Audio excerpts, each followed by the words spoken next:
Last week in Atlanta, Colton Salick stretched his fuel to win the first race, and Scott Eckridge snapped a winless streak to win the second. We've had 4 different winners in 4 different races so far this season. We'll see if we can add to that number or if someone else becomes the first driver with multiple wins this season. It's time to find out in the Wrong Time Watch Darlington Dash from Darlington Raceway. Hello, folks. Austin Belkey, J.R. Shepard, Kenny Kibbe with you in the booth. As always, we've got our director, Ryan Seneker, in the production trailer. J.R., what can you tell us about the track Too Tough to Tame? Well, Austin, Darlington Raceway is a 1.366-mile egg-shaped oval where the two sides of this track drive completely different. Turns 1 and 2 are banked at 25 degrees with a larger radius corner, while turns 3 and 4 are banked at only 23 degrees and a much tighter radius. And guys, this place is really tough to get around when you're just by yourself out there. It's really, really narrow. The groove in turns 1 and 2, it's primarily going to be single car up on the high line where the exit of turn 2 closes up and tends to push your car into that outside wall. Got to watch out for that. But that exit can also provide some of the best passing opportunities. The drivers can time the runs through here and get alongside their competitors down the backstretch and then use the multiple racing grooves that are available in turns 3 and 4 to help them complete a pass.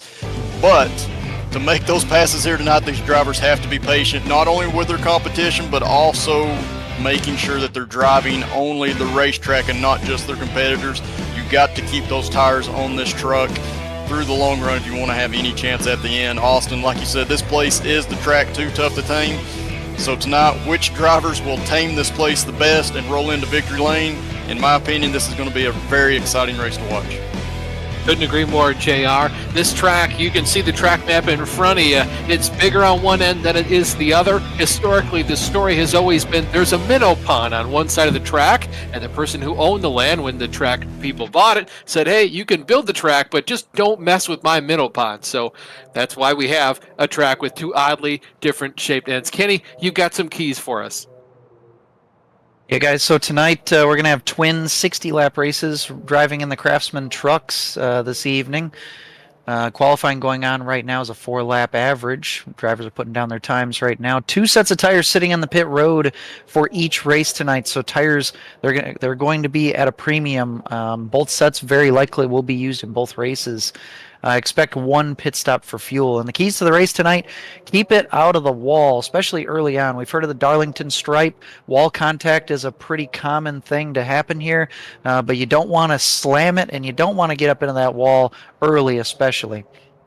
Also, give and take at this place. This track is narrow, so if you get side by side with somebody gets a run on you, the best procedure is to just give way and try to get that driver later. Focus on racing against the track for the time being, race against the competition later on.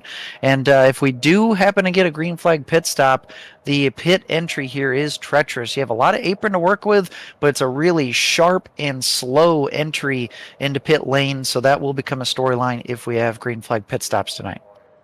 Yeah, that pit road extremely tricky. Even in real life, we've seen in a bunch of different Southern 500s, even the Goodyear 400 that the Cup Series races on here. We've seen Kyle Larson, Denny Hamlin, Martin Truex Jr., anyone has blown by the pit road entry countless times just to have to go back around another lap. And if you think just slowing down to do pit road speed once is bad, try slowing down twice. It can really affect your race, especially in a negative way. I'd like to really quickly thank our big sponsor for tonight's race. Wrong Time Watch is a YouTube channel dedicated to watches and the watch hobby. All types of watches are presented on the channel, from casino to Rolex. If you're interested in watches, seriously, check out Wrong Time Watch on YouTube. You can visit them as well at wrongtimewatch.com.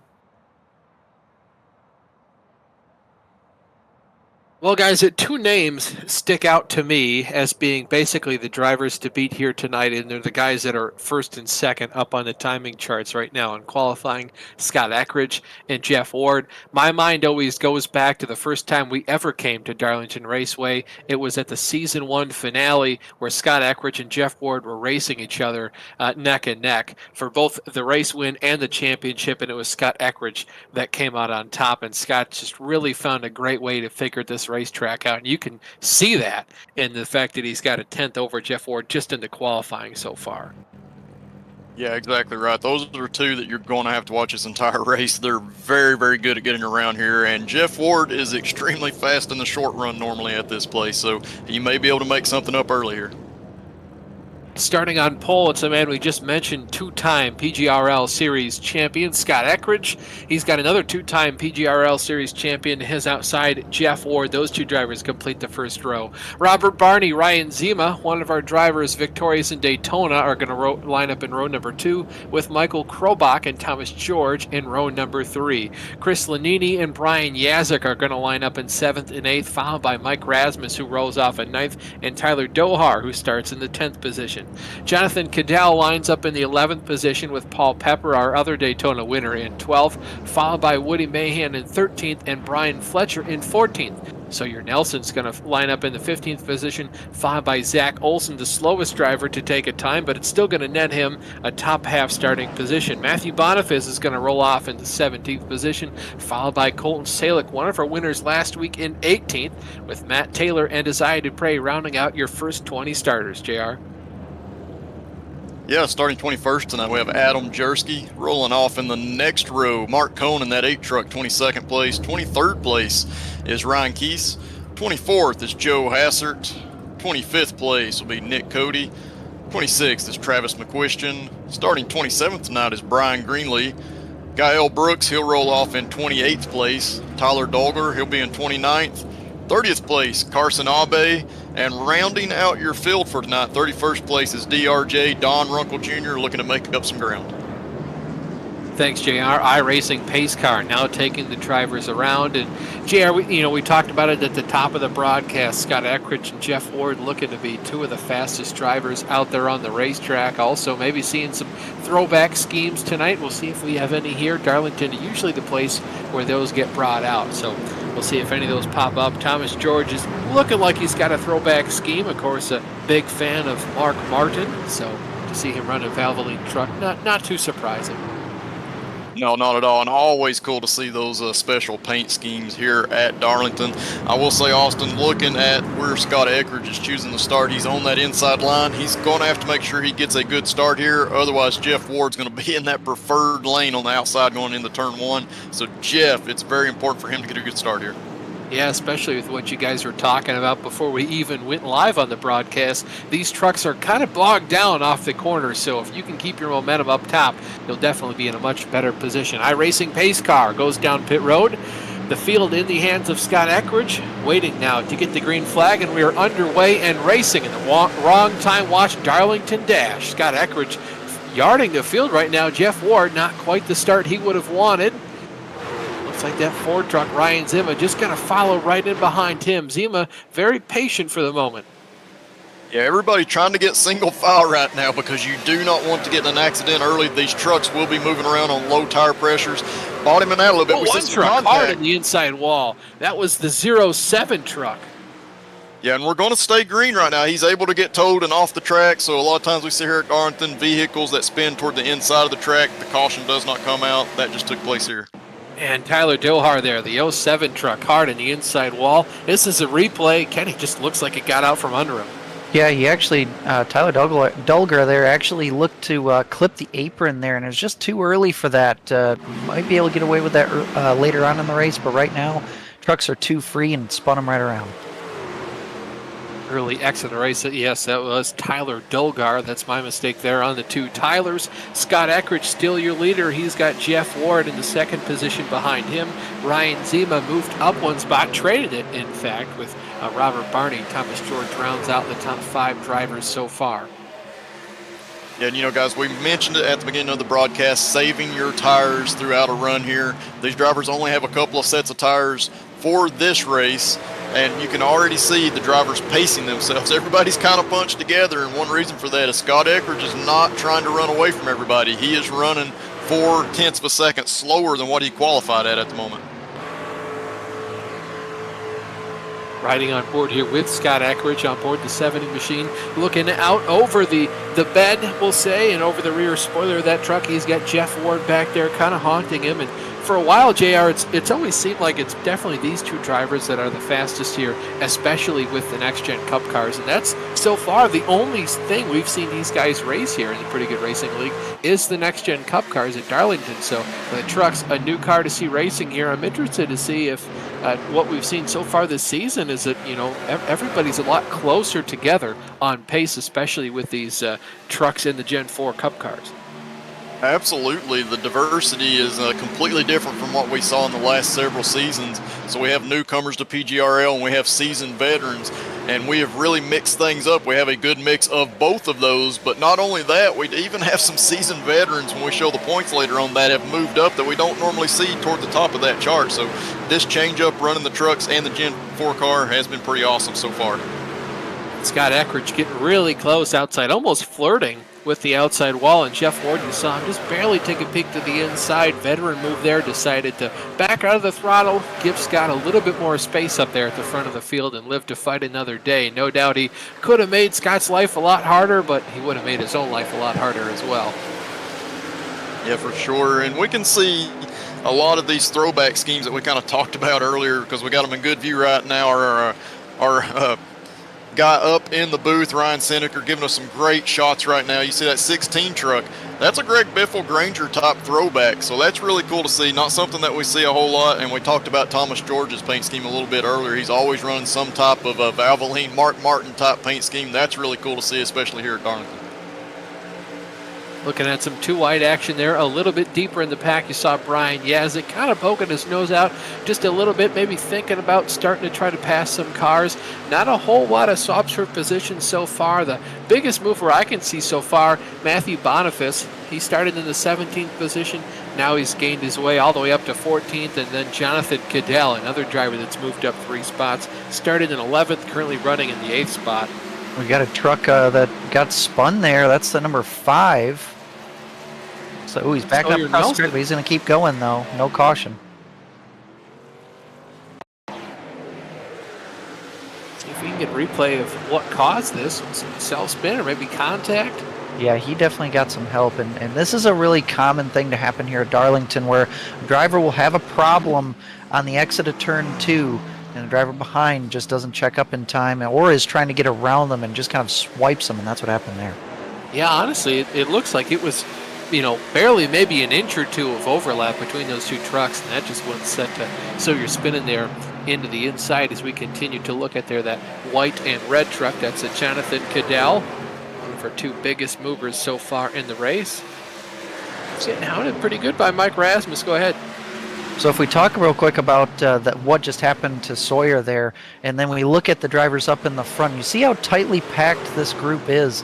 If any one driver in the middle or in the front of this group has a major problem off of turn 2, it can create a huge chain reaction wreck that'll end up washing everybody down towards that inside wall. So it's a little bit treacherous when you're following behind drivers that are this close together. You kind of have to put a little bit of trust in the drivers around you.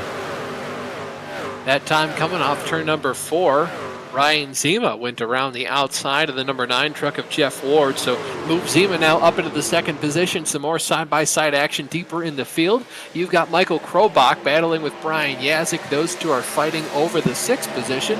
Yazik dropping him back another spot. Jonathan Cadell cut him a big break there going into turn 1. Yeah, and one thing I'll mention, Jonathan Cadell has had a lot of speed this season. He's had really great average finishes in the 4 races that we've completed so far. So he's sitting really nice in points, and he's showing it once again here at a track that is very tough to get around. He's making up ground early.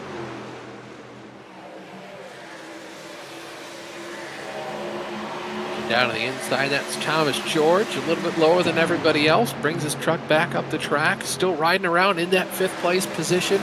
How about, guys, the run today from Chris Lanini? Started in the 7th position. He's fallen back to 10th so far, but this is a really strong run from that 27 machine.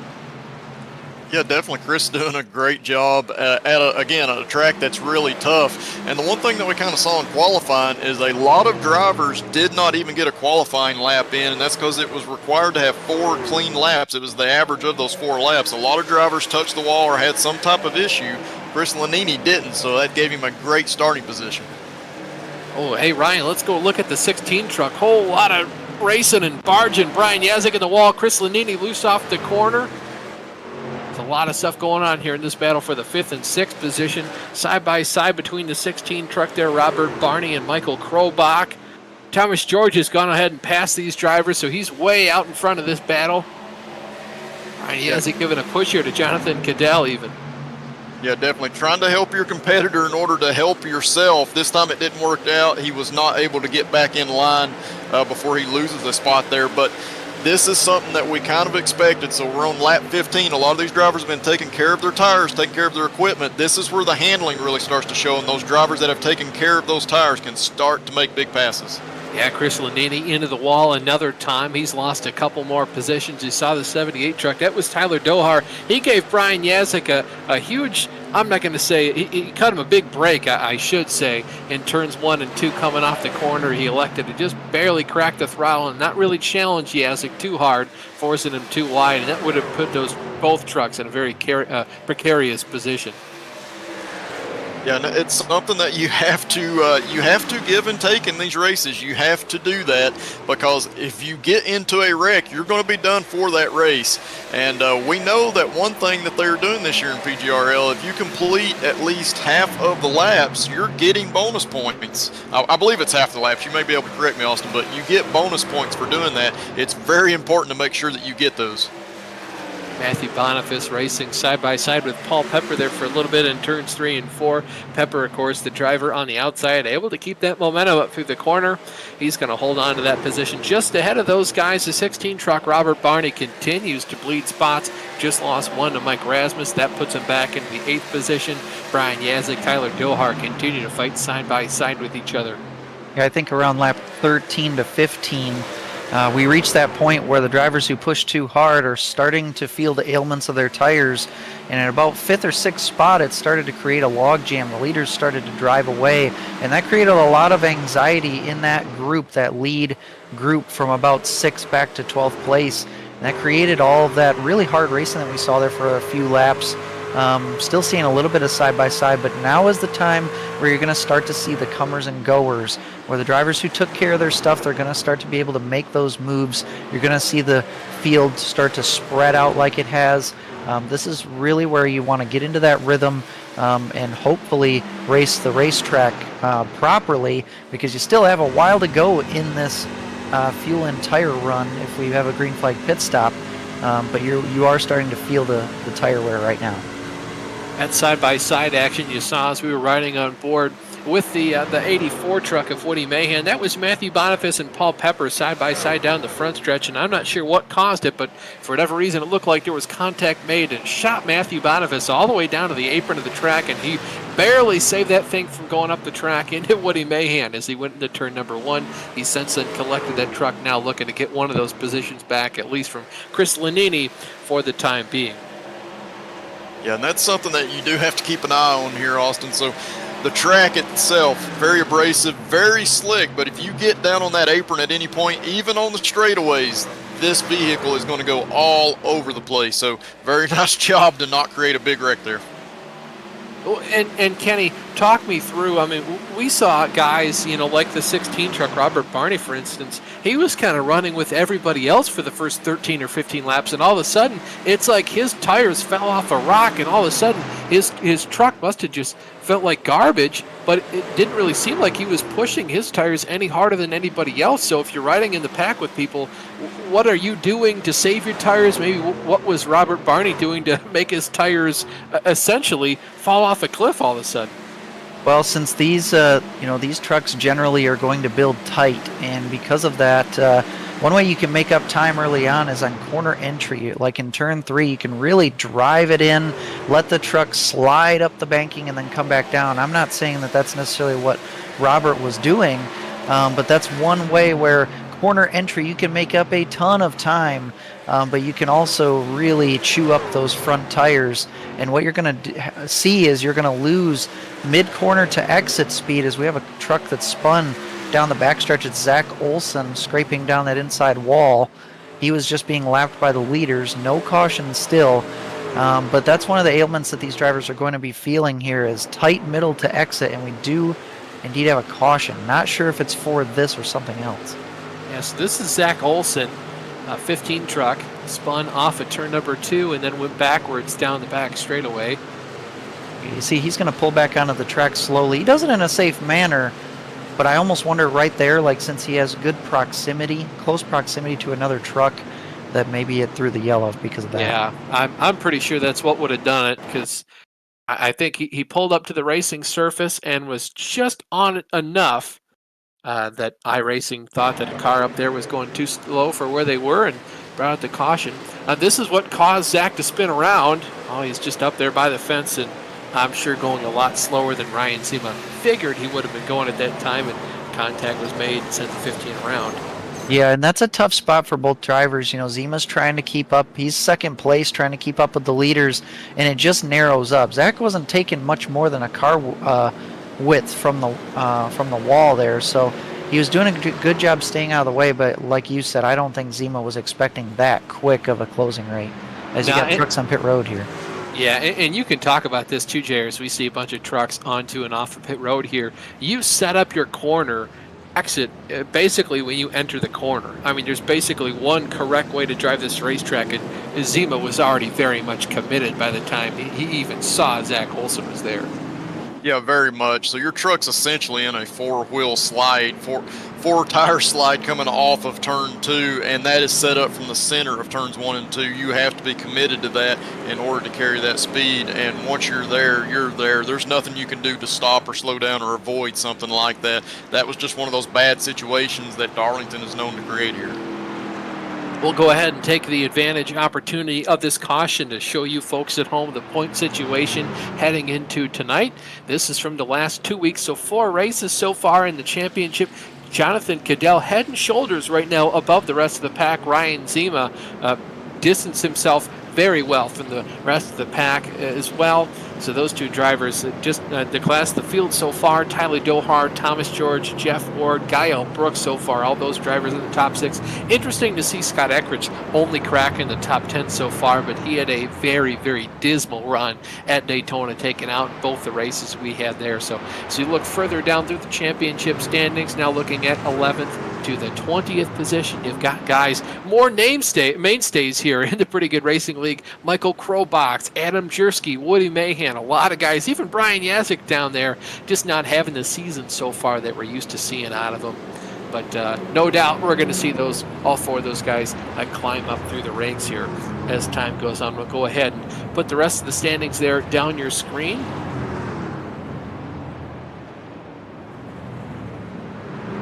And a lot of these drivers down towards the bottom, they're just still feeling the ailments from Daytona. You know, we're only 2 venues away from Daytona, and some drivers had 2 rough races there, not of their own doing, and it's going to take them a little while to recover. But I'm sure you're going to see a lot of shuffling in the points over the next multiple weeks.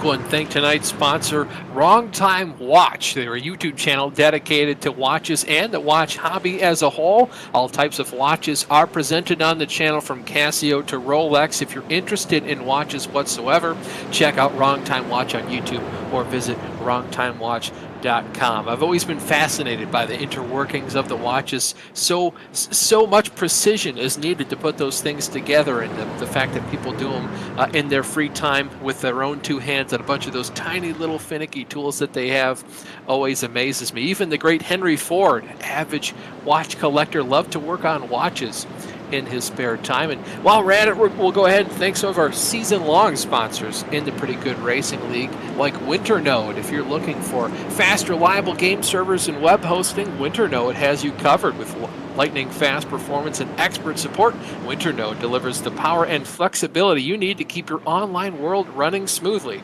Host your Minecraft server, spin up a VPS, or launch your website with winternode.com today.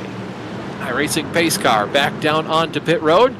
Field now in the hands of Scott Eckridge. He's going to elect to start on the top side this time, JR. Strong restart for him. Zima able to pull up into the top line.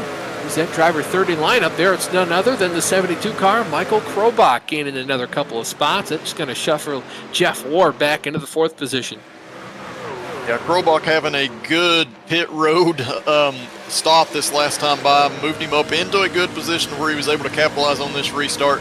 He's now third. He knows how to take care of tires. We talk about it season after season. He's in a good spot here where we still have about 32 laps to go. And some interesting winners and losers on pit road. Jonathan Cadell, Mike Rasmus, Brian Yazik all passed a couple cars. Big loser Thomas George, he lost a good number of spots. I think he was fourth going on to pit road. He was eighth. He sits eighth right now on the racetrack. Currently sitting in the 10th position, Woody Mahan, one of those drivers. He's just really good at getting whatever out of the racetrack and the truck that they give him. So just doing a fantastic job. Yeah, absolutely. And we talked about the terrible seasons he's had in the past with that next gen cup car. Now that we've gone to the trucks and the Gen 4 cup car, it looks like things are going more in Woody's favor. He's able to put some consistent runs and get that speed all the way to the end of the races. We understand there's some technical issues. But as long as you folks at home can still hear us, we're going to continue to call this race maybe with a little bit of radio style. We'll try to be a little bit more descriptive as the time goes on. Scott Eckridge currently in the first position. He's got Ryan Zima just behind him, Krobach. Then Jeff Ward, Jonathan Cadell, Mike Rasmus, Brian Yazik, Thomas George, Paul Pepper, Woody Mahan currently in the top 10. So far, no drivers outside of the top 10, inside the top 10, I should say, are side by side. Everybody right now. Oh, we got a wreck on the backstretch, guys. Heavy spin down the backstretch. It's Boniface, and there's one other truck. Oh, it's Barney. Got together. Heavy damage to both of those trucks. Barney checked up out of turn 2 and got hammered from behind. That's the chain reaction I was talking about earlier in this thing. But we continue staying green here just past the halfway mark, and Barney limps away. I'm not so sure about Boniface. Both heavy damage on both those trucks. Yeah, good call there, Kenny. Barely saw that out of the corner of my eye seconds after you called it. So that wreck taken quite a while to get itself sorted out. We've got the 78 truck of Tyler Dohar poking a nose to the inside of Woody Mahan, and Woody's just going to barely blip the throttle in the center of the corner, lift off a little earlier to just go ahead and give that spot over to Tyler. Just ahead of those two drivers, Thomas George going to go around the outside of Paul Pepper as they came up the corner. Paul got an extremely bad run there off of turn number 4, pulled down to the bottom of the track to just go ahead and let Thomas George on by. At the front of the field, it's still Scott Eckridge, Ryan Zima, Michael Krobach, Jeff Ward, Jonathan Cadell. Round out your top 5. Yeah, continuing to race nose to tail up front, and this is something that we're going to have to watch about the time we get to lap 40, lap 45. About another 10 laps, we'll start to see which of these drivers has done a good job saving their tires, because this is like the very beginning of the race where we saw the first 10 or 12 cars being nose to tail, and then all of a sudden we started to see some drivers fall back due to that tire wear. Yeah, it's only going to be about, 7 to 10 laps from now that we start seeing a couple of drivers, maybe ones that couldn't necessarily hold on to their tires, really start to drop through the field. And I think the main problem with this right now is that all the drivers, Kenny, correct me if I'm wrong, had to make at least one pit stop. They could only go about, 30 or so laps on fuel. So are they in their fuel window? Do they have to stop again, or might this be it? Yeah, so the fuel window was about 35 to 37 laps, and we pitted about 5 to 6 laps before halfway. And remember, we got a little bit of a caution there, too, after the pit stop. So I think these drivers are going to be good to the end if this goes green all the way to lap 60. But we'll have to see if any other cautions come out. So far, so good. But I think these drivers are good to the end. Scott Eckridge has started to pull away from the rest of the field right now. Ryan Zima, the closest driver to him. You can see, should be able to see at least the pictures on your screen for now. Ryan Zima about 3.5, 4/10 of a second behind Scott Eckridge at the moment. Still Michael Krobach in third, Jeff Ward fourth, Jonathan Cadell in the 5th position. Apologies for all the technical glitches that are going on. That at the same time Ryan was booted from the server, about 5 or 6 other drivers were at the time. I'm being told everything should be back and squared away for right now. So definitely a larger error here with the iRacing services as a whole.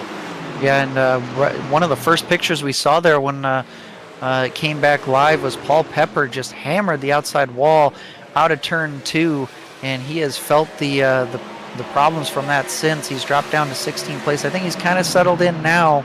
But JR, talk about that. You know, if you don't just scrape the wall, you hit the wall out of turn 2. How can that affect the truck?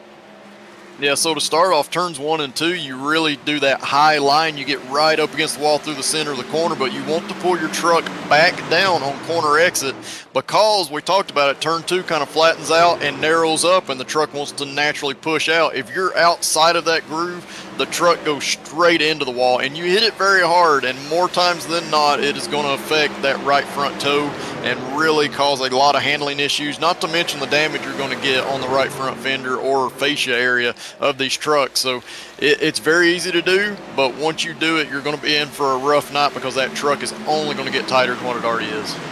Yeah, any damage to the front of these trucks, JR, that's going to lose you a lot of downforce as well.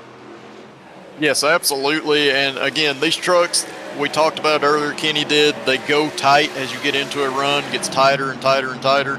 Any damage you get on that front end is only going to allow those front tires to heat up more, which will lead to more tire wear and more pushing.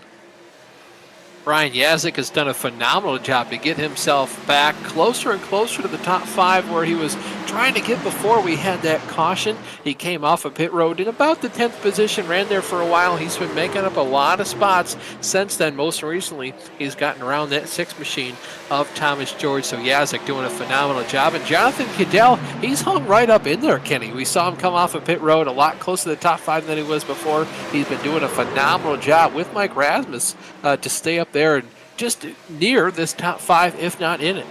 Yeah, you know, I'm really curious what he could have done had he qualified a little bit better. He qualified down in 11th. He's up 6 positions here, but you know, we haven't quite reached that point in the run here yet where you'll start to see some drivers fall off. I expect to see some separation start up here in this lead pack in the next 5 to 10 laps. That's when we're going to find out who the real players are, as they are catching up to Robert Barney here, who's trying to limp his truck around after that crash that we talked about earlier. He's going to let the leaders go by. Nice job by Barney there, staying low. But this is a chess match here. We still got almost 20 laps to go. A lot of these drivers are pretty even on general pace, but it's what kind of pace are you going to have 15 laps from now that's going to determine if you can maybe win this race. Yeah, that wreck that Kenny was just mentioning, that was not the wreck that caused the first caution. That was the one that we had as the view, the picture, I should say, cut out on the broadcast that did not bring out a caution. The leaders right now catching up to Brian Fletcher. He's about to 10 or 12 seconds up the road, as is Zach Olson. Speaking of Brian Fletcher, went for a big old slide there off of turn number 4, able to save that car and keep going in the right direction. Yeah, right now I'm seeing, it looks like Jeff Ward, he's kind of looking underneath of Krobach, hasn't really made any huge moves, but he's one driver in this line that, at least to me, looks a little bit antsy, like he wants to get going places. And it's so easy, JR, to feel like you're faster than the guy ahead of you because it's really difficult to nail this track. But once you can do that, you get into a rhythm. You start to pull around the tracker, you start to put down some phenomenal laps, and you feel like you're way faster than the guy ahead of you. You start to get really, really antsy because it's so easy to make one mistake and lose a ton of time. Oh, caution on the racetrack.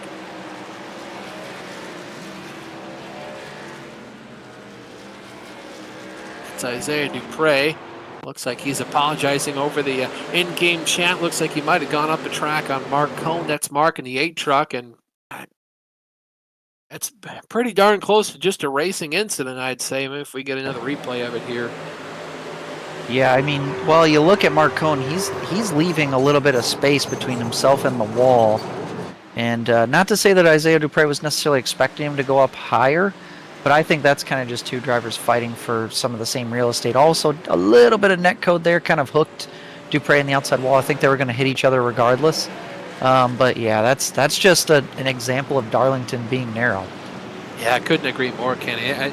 Just two drivers, and I think if it were in real life, you might be getting some side force there, and both drivers kind of leave a little bit more room than that, but it's so difficult to tell exactly where each other are, and there's not a whole lot of written rules about where you run in that situation. It's been about 20 laps since our first caution, since the last time these drivers were on pit road, so it looks like most of them are going to come down once again, and we'll, of course, stay with you until all these drivers come off of pit road once again.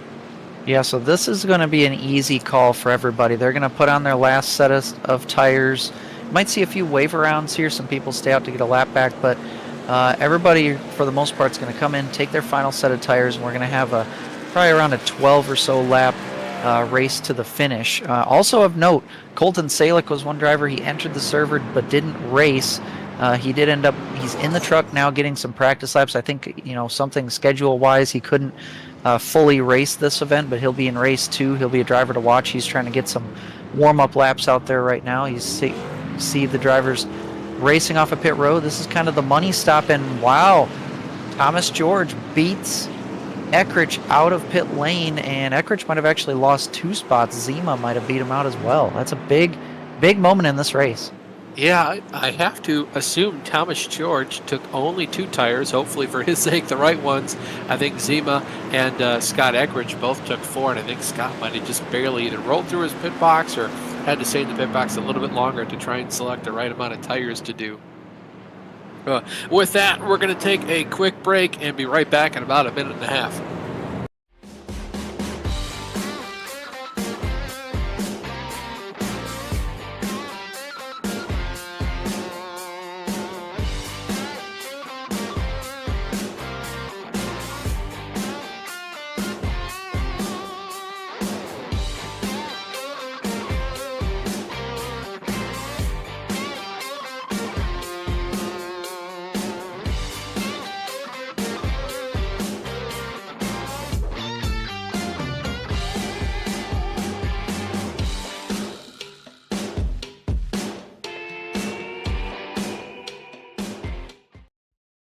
Racing isn't easy, but experiencing it is. iRacing puts you in the driver's seat with the industry's leading sim racing game. Drive on laser scan replicas of the greatest racing circuits from around the world. Go head-to-head against other drivers chosen by skill-based matchmaking to ensure competitive racing at every level. Compete across all your favorite series in officially licensed cars engineered to deliver the most accurate driving experience possible.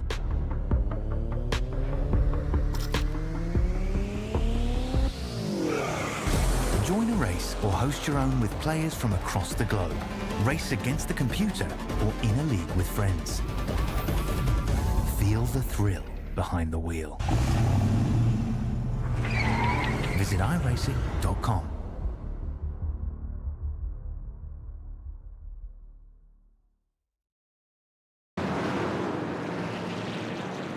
Welcome back to the Wrong Time Watch Darlington Dash. We're here at Darlington Raceway. Austin Belkey, J.R. Shepard, Kenny Kibbe with you in the booth. As always, we've got Ryan Seneker in the director's seat. Lights are out atop the iRacing pace car, so we will be going back green flag racing this time by. Wrong Time Watch is a YouTube channel dedicated to watches and the watch hobby. All types of watches are presented on the channel, like Casio, Rolex. If you're interested in watches, check out Wrong Time Watch on YouTube, or you can visit their website at wrongtimewatch.com. Pretty Good Racing League is also brought to you by MC Squared Editing Services. MC Squared going the extra mile to take your document across the finish line. iRacing Pace Car goes back down pit road.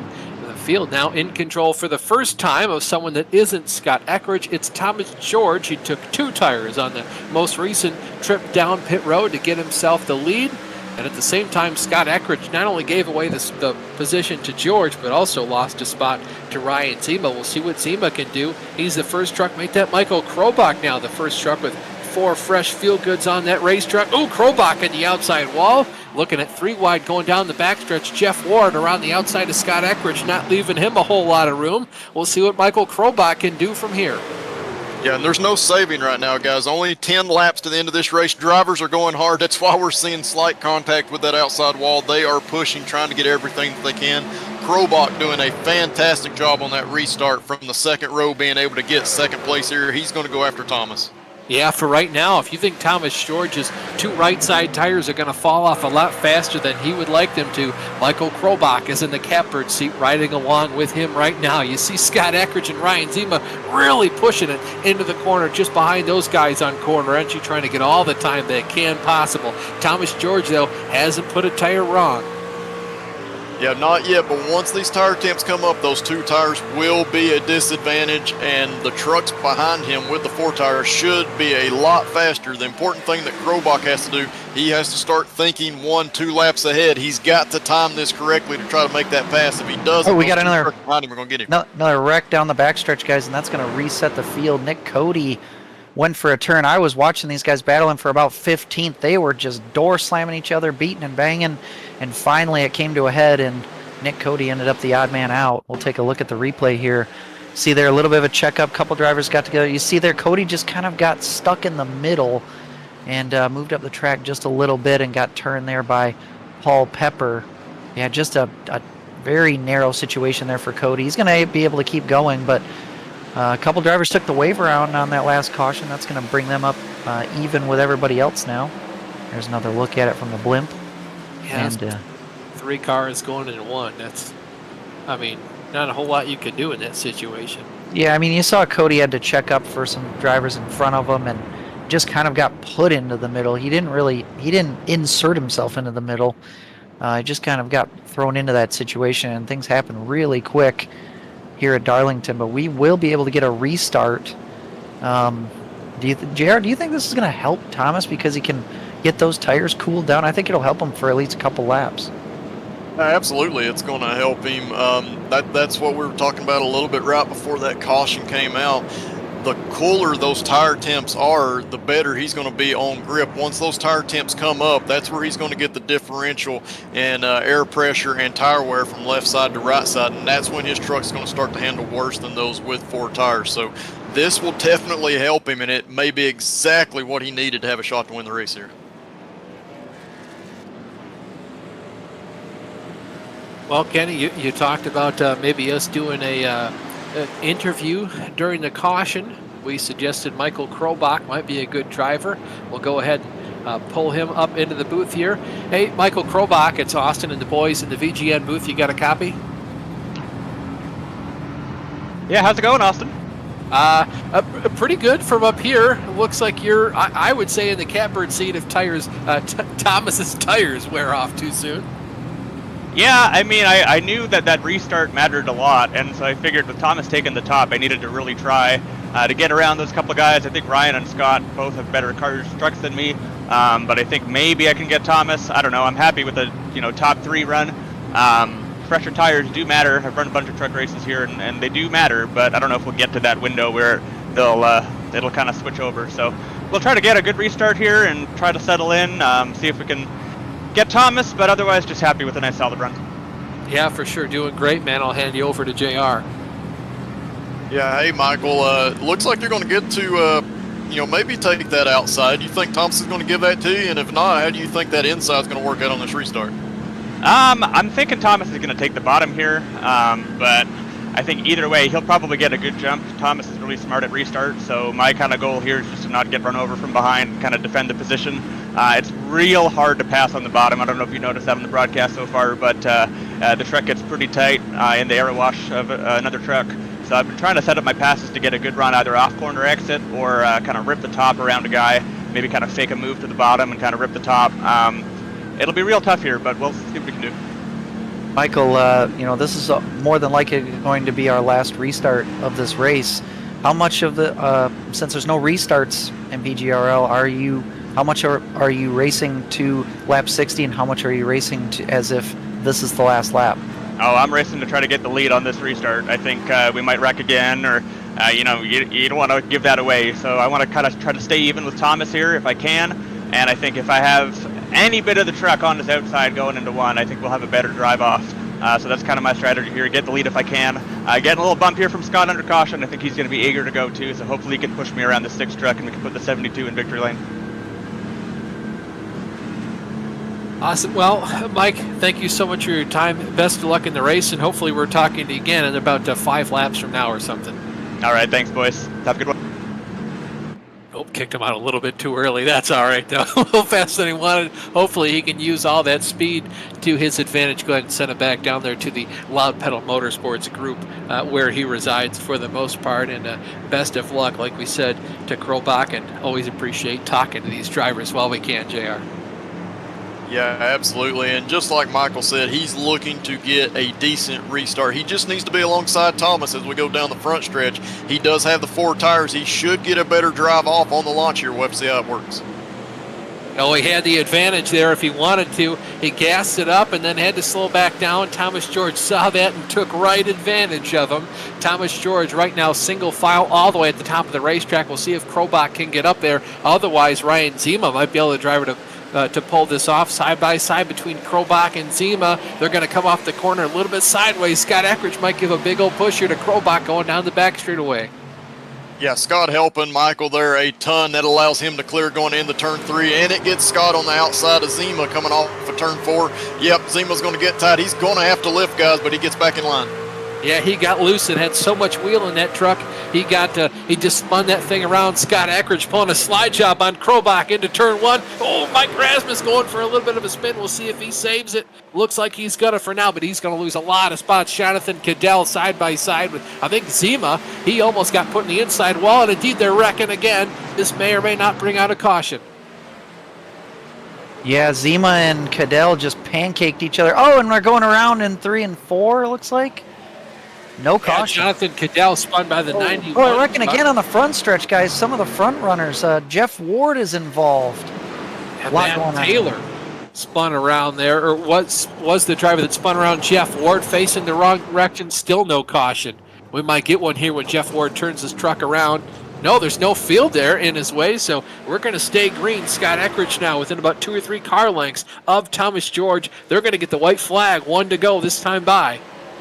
Yeah, look for Scott to try to make a big run here in turn 1 to try to close up that gap, and he's going to do so, guys. He should be right on Thomas's rear end coming off of turn 2. He's going to have to get closer, though, if he wants to make a run for this win. Yeah, we've seen him pull a slide job. We saw it at least in turn 1. We'll see if he can do it in turn 3. He's going to shove the truck in there, going to try to keep off of Thomas if he can. He's going to do it. They're going to be side by side. It's going to be a drag race as they come off at turn 4. Checkered flag in the Darlington race number 1 to Thomas George. Wow, fantastic job by Thomas George to hold off the field. He got a perfect restart and also had his competition really fighting each other after the green flag fell. That helped him manage this thing to the end, but still, he had to drive some really good laps there at the end. Yeah, he certainly did. He was on it for sure. That was complete pandemonium throughout the field, and I figured for sure, Kenny, that Thomas was going to be eaten up by the rest of the field, if not Michael Krobach, Scott Eckridge for sure, and Thomas held his own there very well. Yeah, I think, Thomas had no other laps in the bank. I think Scott was going to get him in a corner or two, but it'd be nice if we could unpack while the drivers kind of debrief, we wait for the winner interview and the results. It'd be nice if we could unpack what happened to Jonathan Cadell on, I think, the last lap or two. Unfortunately, we're unable to look at any replays because the session swapped over. But real quick, I just wanted to talk to you about that, Austin. Like, Jonathan got pancaked with Zima there, lost all of his momentum, and then he hit somebody else going into the next corner, and he went from a top 5 down to 13th, and a few drivers also just terrible luck there for them on the last lap. Yeah, he looked like he went up the track there, and it's so hard when you get put down there on the apron, especially when a corner is coming up, Kenny, and talk about just how difficult it is to slow the car down, make sure you make the corner, and you don't just spear the truck into the outside wall and essentially create a roadblock for the drivers that are still trying to go through that corner like normal, and that's where Matt Taylor found himself. He was the driver that finished off Jonathan Cadell and sent him spinning again, and I'm not sure, maybe you got a better look at this, Kenny. What happened to Jeff Ward? Yeah, I didn't get a great look at it. I just saw him spinning, hit the he actually plowed into somebody in front of him, I think, and I didn't see the beginning of it, though. I just saw him kind of spinning down into turn 1, and that totally ruined his race. It'll give him a better starting spot for this next feature, but I'm sure that's not what he wanted. He's going to start 10th now in this next feature, but Yeah, just that's huge points implications. That put Jeff Ward 22nd in the running order. Yeah, it's a huge hit for him. But regardless, we've got the man who was out in front of it all, Thomas George. Thomas, huge win for you. That was an amazing pit road strategy call. First off, how are you feeling? Better now, knowing that I managed to pull that off. I mean, top 8 there were pretty much nose to tail, and track position was going to be everything. And on that first cycle we had, whenever we pitted around 23, 24, whatever, my left sides were pretty good shape, and we only ran about 15 laps there on the last one. So I said, screw it. Let me take 2, try to plan out the right strategy to, basically, probably my biggest threat was keeping Scott behind some cars to hold them up enough, and it worked. We managed to make it work, and hey, that's a good point tonight, and we get to start in the back now for the second heat, but just try to work our way through. But hey, I love winning at Darlington. I love Darlington, so that's pretty awesome. Yeah, it's one of the crown jewel events here in the NASCAR series, all the way up and down the totem pole. But Thomas, now transition to race number 2, like you said, starting in the back of the pack. How do you now adjust your mindset to basically, you have to avoid all the other trucks, you have to avoid all the other wrecks, and are you trying to play different strategy cards the whole time? Maybe if there's 2 cautions and 2 tire changes or 2 pit stops, do you take right sides both times?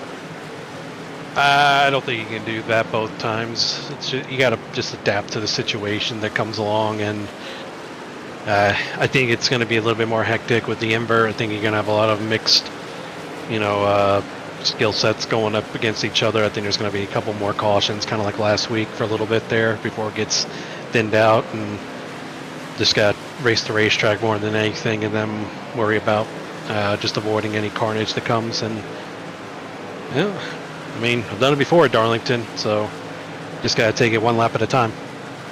Yeah, certainly got the opportunities there. Thomas, before we let you go, anyone you want to thank for your win tonight? All my teammates at Steel Horse. Cadell's in here streaming. Go watch his stream. It's better than mine. Adam Jersky, all Steel Horse drivers. I put this win for my grandfather who passed away last week. The 91 for Nerf as well, and pretty much just anybody out there battling for giving me my car oil. Valencia Apparel, Racing Apparel, 10% off there.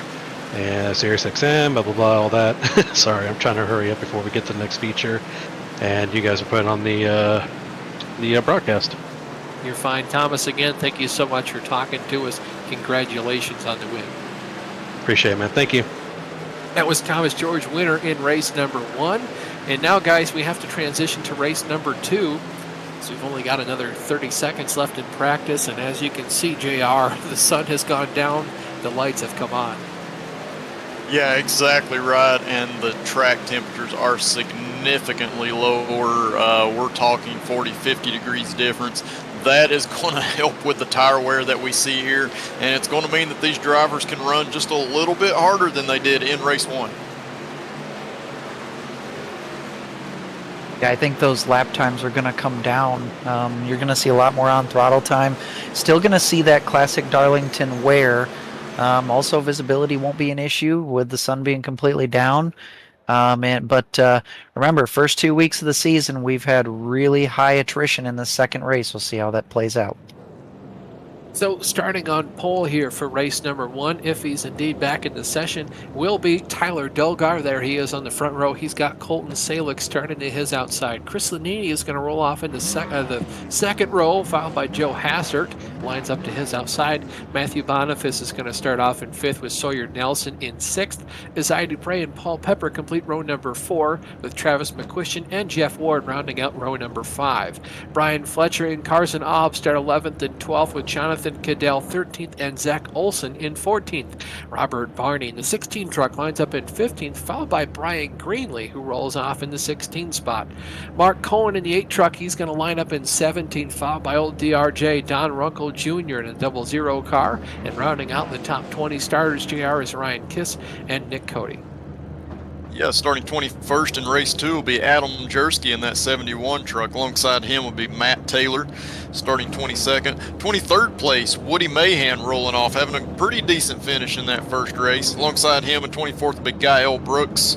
Mike Rasmus, he'll roll off in 25th. Brian Yazik, 26th place. Tyler Dohar, he'll start 27th. Ryan Zima, he'll be in the 28th position at the start of this race. Michael Krobach having a good finish. He'll roll off in 29th. Scott Eckridge rolling off in 30th place. And your last race winner, race number 1, Thomas George. He'll roll off at the back of the pack, guys, but expect him to move forward. We saw that he knows how to get around this racetrack. Certainly does. Guys, we had a few drivers get into each other before the pacing even started. Colton Salick didn't get moving right away, and I know Jeff Ward, for example, has right rear damage. Not a whole lot, but that's certainly not the way you want to start your race. See, now all the drivers start to pack up once again.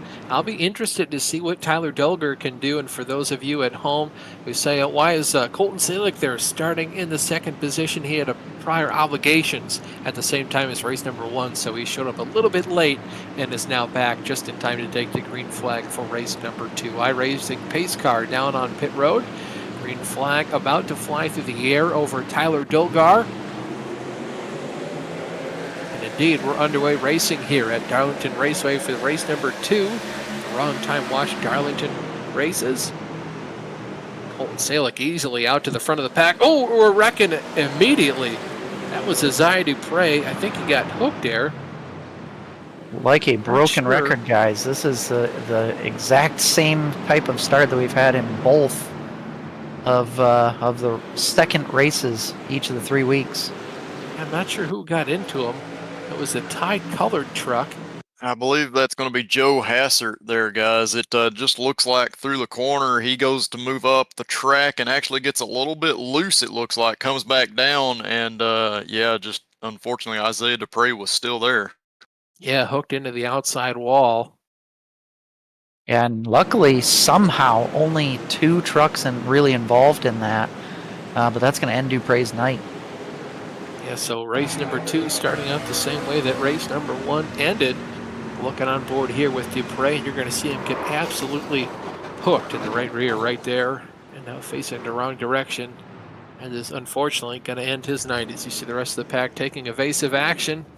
We're going to take evasive action from the rest of the broadcast, at least for about a minute and a half. We'll be right back.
Welcome back to the Wrong Time Watch Darlington Dash from Darlington Raceway. Austin Belke, J.R. Shepard, Kenny Kibbe, Ryan Seneker with you. Still pacing here at Darlington Raceway. Wrong Time Watch is a YouTube channel dedicated to watches and the watch hobby. All types of watches are presented on the channel from Casio to Rolex. If you're interested in watching, you can check out Wrong Time Watch on YouTube or visit their website at wrongtimewatch.com. bootlegracing.com. We'd like to thank them for their support of the Pretty Good Racing League. And guys, this Friday, the Bootleg Racing League is going to have their shootout qualifier. Of course, that's at Southern National Speedway, and it's a yearly tradition that always happens about the middle to the end of the month of September, and it's always a really exciting race to be in, especially if you're locked in. You get to kind of sit back and watch the race before the shootout on Friday. Yeah, definitely really cool format, so I look forward to seeing that this weekend, and always something exciting each and every year. Certainly is. iRacing pace car makes its way down onto pit road. Colton Salick with command of the field. He is absolutely going to yard the rest of them. Tyler Dogo there down on the bottom. He's got Travis McQuistion on the outside. Dogo going to get held down for right now, not quite able to make his way up to the top of the racetrack, and Jeff Ward really taking advantage of his misfortunes there towards the end of race number 1, trying to make up all the positions possible. Oh, they're getting into each other down the backstretch. It's not what Jeff Ward wanted to see. He's going to be the final nail in the coffin for Tyler Dulger, and there was another truck getting spun down the backstretch as well. Yeah, That was John Cadell. Well, I know Nick Cody got spun down the backstretch. Yeah, that was it was Cadell for sure. Okay. Yeah, as it did the 28 truck. Yeah, so there must have been multiple. Oh, yeah, there was. There was an incident in turn 2, and there was an incident that you guys were talking about in turn 3 that I didn't even see. Here's the turn 3 incident. Oh, multiple drivers Right involved hook comes up the racetrack, and then further down into turn. Oh man, Mike Rasmus got a big piece of that. And I don't know if you guys are watching. We're watching, but if you back it up to turn 2, you would see Nick Cody got spun by Zach Olson. There was a 3-wide situation coming off of turn 2. Things just kind of narrowed up. Oh, and more drivers getting spun there. That's off of turn 4. I don't know what that was about there.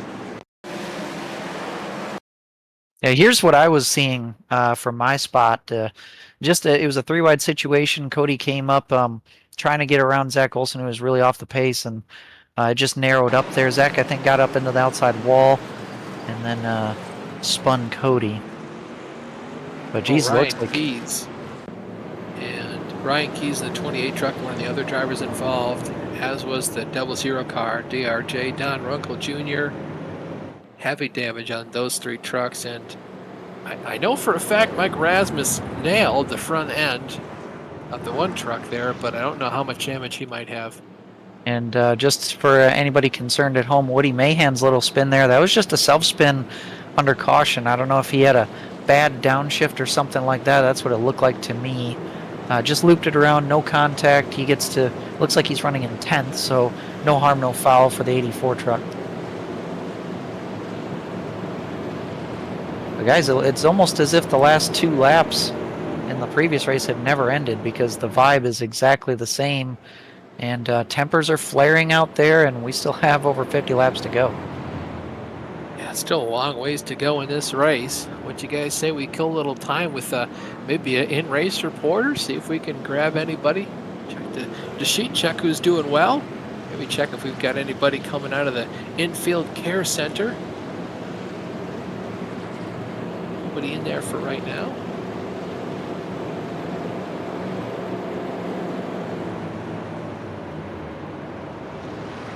I've got a few drivers that have made a pit stops, most likely for damage repair. I'm not. Sounds like Rasmus is on pit road right now. So Austin, you definitely nailed it. That Rasmus does have some damage. That did look like pretty heavy contact, and Rasmus has been oddly quiet this evening. He has been, and he's had a lot of speed, though. I mean, you say he's been quiet. He's one of those drivers that just gets out of the car what it will give him. So for him to have a quiet race, not too surprising there, but to see him competitive, not a surprise whatsoever. I was hoping we might be able to get the 68 car with us for an interview, but I don't quite see him in Discord, so we'll have to keep going down the list.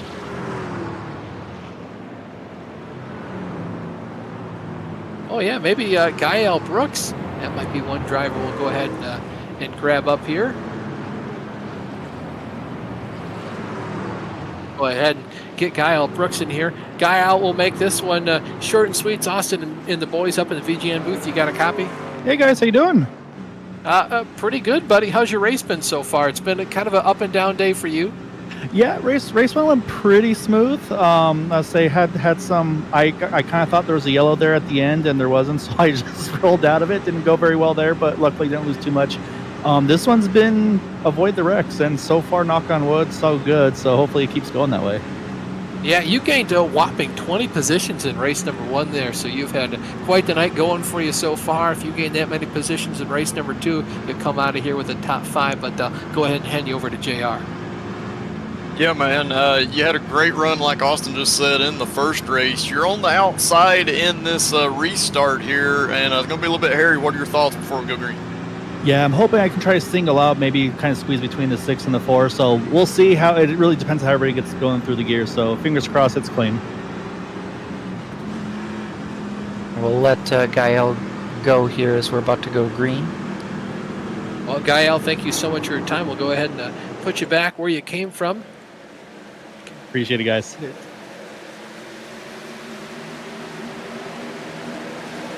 Go ahead, back underway here. It took a while for Windows to understand what in the world we wanted to have happen there.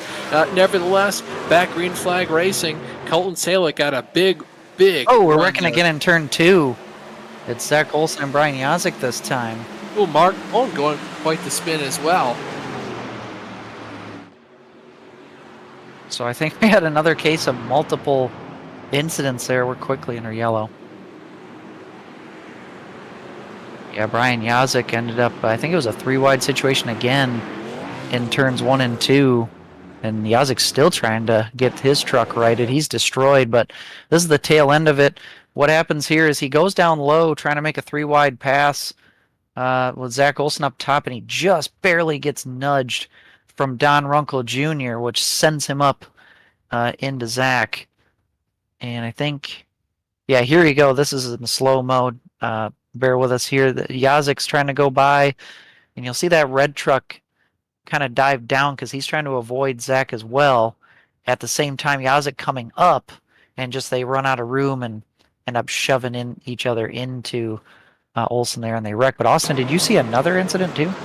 Yeah, down the back straightaway. I don't know what caused it, but the 8 truck of Mark Cohn went spinning into the inside wall. This is a look at that. I believe it's just, he checked up a little bit off the corner.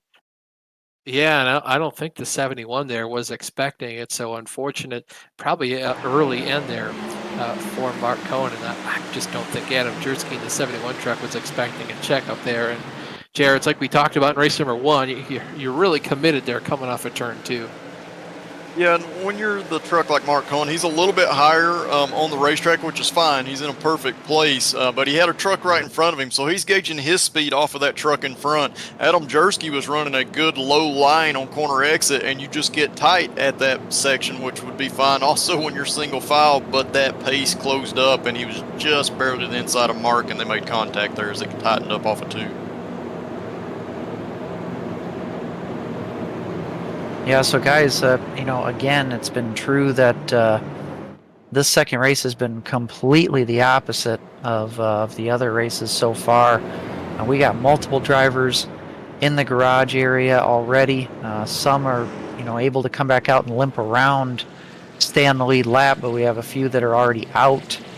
And JR, I've thought about this, and it's a huge, mentally taxing way to race. When you have to do 60 laps at Darlington, and it's long runs, racing the track, being patient, and then you go into 60 more laps at the same track, different conditions, and a totally different racing mentality from a lot of these drivers. That's got to be tough to adjust to. Yeah, for sure. The first race we had a lot of green flag racing, and that is tough mentally, to get yourself into that rhythm that you talked about. But once you're in that rhythm, you're used to doing it, and you can do it for another 60 laps in that second race.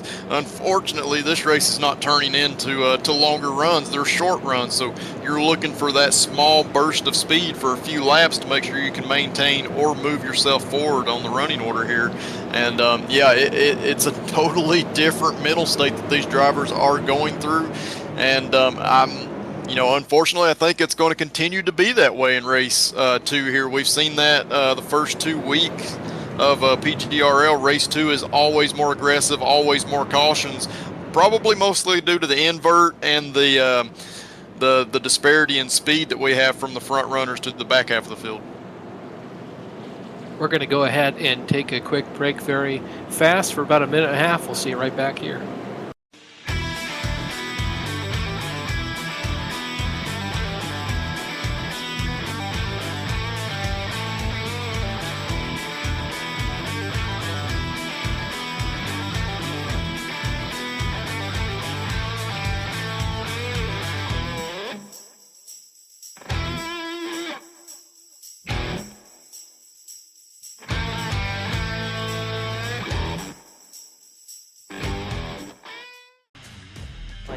Turn 3. Yeah. Welcome back to Darlington Raceway. You're watching the Wrong Time Watch Darlington Dash. So far, Colton Salick is your leader. This race has been absolutely plagued with cautions. It's like we haven't left the first race here. We've been going green for about a lap or two and then going right back to being under caution. We'll see if we can maybe get a large green flag run this time by. The iRacing pace car jumps back down onto pit road. Colton Salick puts his foot on the loud pedal. Big getaway from him at the front of the field. Looks like Matthew Boniff is trying to take another couple positions there off Travis McQuistion and Paul Pepper. We'll see what he can do here in turns 1 and 2 as the rest of the field tries to sort itself out to being single wide. Yeah, most of the guys have already gotten single file. Boniface gets a they're little getting bit together. back there. Paul Pepper down in the inside wall. He's going to come back up the track for sure. Looks like no caution for right now. Ooh, I think Thomas George clipped Pepper as he came back across the track, or at least nearly did. That took him out of, took all the momentum away from him. Yeah, he's got damage. Yeah, off the corner there, Paul Pepper had to back out of the throttle, and Jeff Ward wasn't expecting it. Ward hammered the rear end of the Pepper machine and sent him spinning into the infield. Of course, he bounced off the inside retaining wall and went up the track. And Kenny, looks like you got word there that Thomas might have cracked in to that 29 truck. Yeah, he did. He definitely did. It was kind of like a netcody thing, so I think his truck is going to be okay. Front end looks okay. He ended up losing a lot of momentum there, so it made me think he had some engine damage or something like that. I'll keep an eye on him. Currently running in 18th place, but we'll track his progress later. Yeah, looking right now, his front end looks okay. He just got on the radio in the sim and asked Kyle Brooks how his front end looked, and Kyle said it looks okay. So for right now, that 6 truck, it seems to be all right. And one thing that little mishap is going to do is actually spread the field out just a little bit, which is what the field needs. Spread out so we can get some green flag racing in. There is one side-by-side battle going on for about 11th, 12th place between Brian Greenlee and Matt Taylor. That's what we're seeing on screen right now. Little group going on.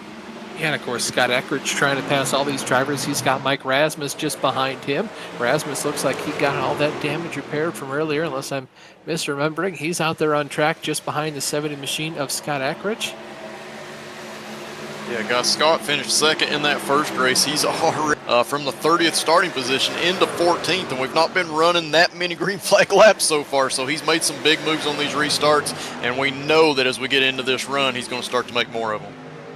Yeah, 16 spots Scott Eckridge has already made up so far in this session. And how about the last couple laps here, guys, from Jonathan Cadell? He started this race in 13th. He's been involved in just about every caution so far as one of the later cautions in the first race, or incidents, I should say. I don't think he brought out a caution.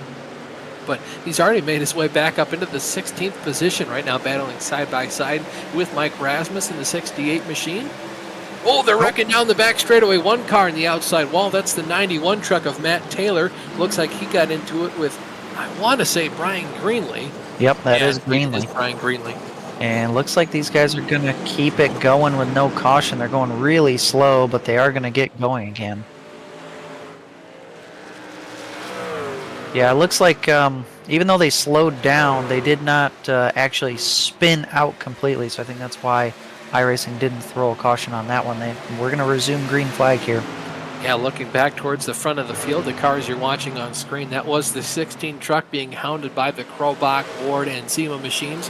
A little bit further deeper into the pack, just by a couple cars, you've got, looks like that is Nick Cody being pushed by Scott Ackridge down the back straightaway. Yeah, Scott's ready to go. We talked about, the 87 gets into the wall there a little bit. Cadell's going to get into the back of him, but Brian Fletcher having a little bit of a rough time. He hits the wall once again, coming off a 2. Yeah, had a hard time peeling that thing off the outside fence. Almost got into the outside of the 68 machine of Mike Rasmus. He made it through there cleanly. Indeed, that 87 truck is going to lose another position to the 6 truck of Thomas George, as well as DRJ Don Runkle Jr. in a 00 car. Yeah, this is going to make that pit stop that we talked about very interesting, because obviously the pit windows have been extended a bunch of laps with all the caution laps. So I think we could easily go beyond lap 40 or so before pit stops will happen. But we are, between 5 and 10 laps away from the halfway mark, which would put us in the window. We're actually about 2 laps away from really being in that fuel window to make it to the end, so could see pit stops at any time. Yeah, honestly, I mean, with that 37 lap, I think we just now crossed into that pit window. However, you're going to lose a lot of time coming down to pit road. It is going to be a great opportunity for an undercut, but you're still big risk, big reward. Huge opportunity for you, but also very much opening the door to getting yourself put a lap down, especially if a caution comes out before you've gone ahead and unlapped yourself. Yeah, guys, I'm just looking at the lap times right now. We've seen these drivers be very aggressive. We talked about the track temps coming way down from race 1. Right now, we watched Scott Eckridge just a little while ago. He's running half of a second faster than he was at this same point in the last race. Ryan Zima going after it here with the 16 truck. They're side by side into the corner. Just a little bit behind that battle, you see Scott Eckridge going at it with Nick Cody. That's the number 2 truck. So 2 different battles going on, almost on your screen at the exact same time. And I think this is one of those cases where you're seeing the cream rise to the top. This is a track that's a driver's racetrack. It seems like you either love it or you hate it here at Darlington. So that means the drivers who really like this place, who are fast in race 1, they're able to make moves and get up through the field, make a lot of quick passes. And you're seeing that from guys like Michael Krobach and Scott Eckridge, Jeff Ward coming up through there. Even though Jeff Ward actually did start the race in the top 10, he's still in the top 10 in 6th place. Yeah, Kenny, you talked about that give and take in your keys. Saw a little bit of give and take there. Nick Cody been being hounded by Scott Eckridge the last couple laps. Scott finally got a run, got down to his inside, and before they got to the corner, Nick realized he'd kind of beaten for the moment, decided to crack the throttle a little bit and just fall in behind that 70 car. And good opportunity for him if he's not quite comfortable with this racetrack. Go ahead and follow one of the best in the league around this joint. See what you can pick up from him. Yeah, that's a great point, Austin. You can learn a whole lot by just following behind somebody, especially at a track like this where the line to run is not necessarily defined. It's a really, a weird shaped track. It's not just like a regular cookie cutter track. So being able to ride behind somebody and learn where they're letting off the gas, where they're turning in, things like that can be really beneficial.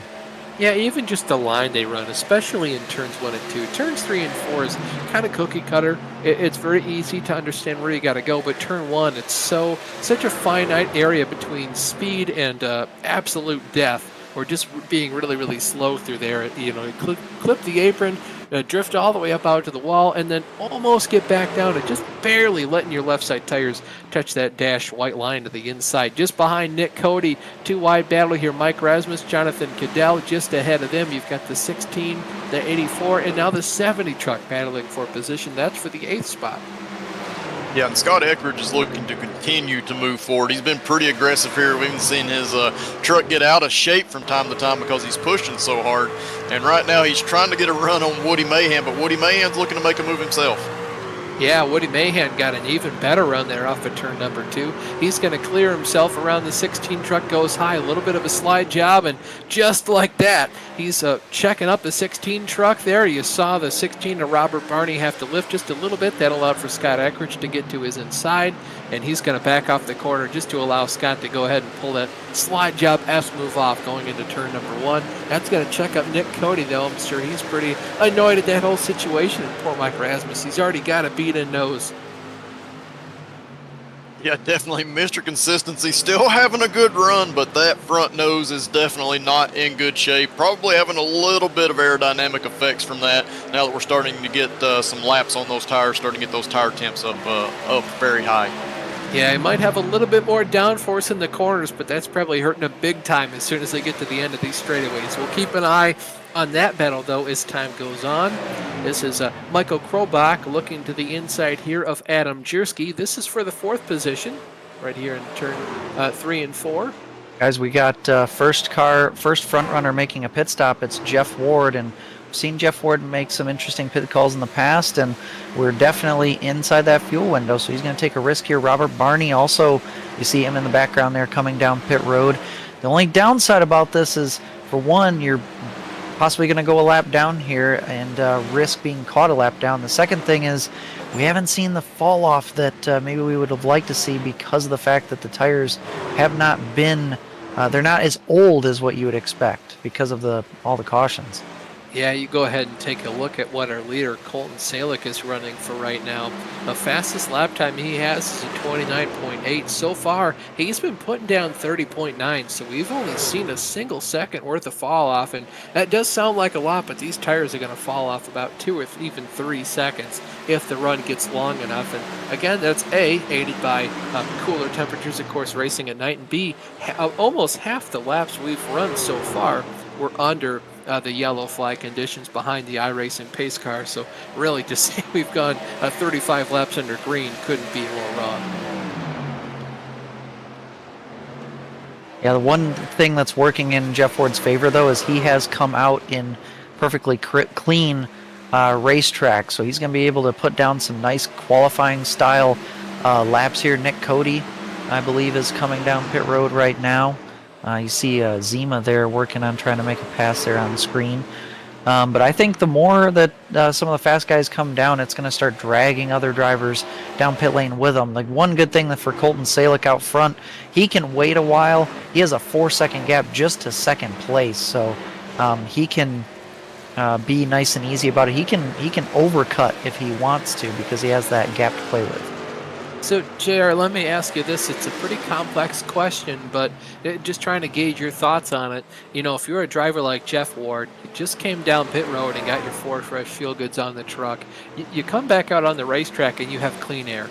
Great job on that front. Do you run qualifying laps? Are you trying to get everything out of the truck, or do you maybe stay a little bit more reserved to not beat up your tires that early into a run?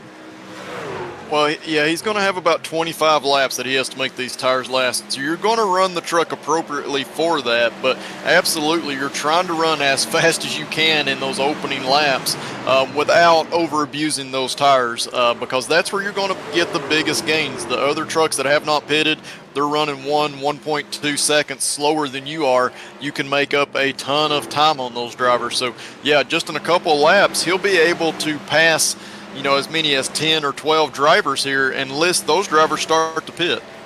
So how hard do you push right now, JR? Is it maybe like an 8 or 9 tenths out of 10? Or where do you gauge that? How hard do you push the car? Yeah, so a little bit, it's going to be a little hard to answer without driving the truck. We know that the truck is tight. It's going to be a little bit better in these conditions at nighttime.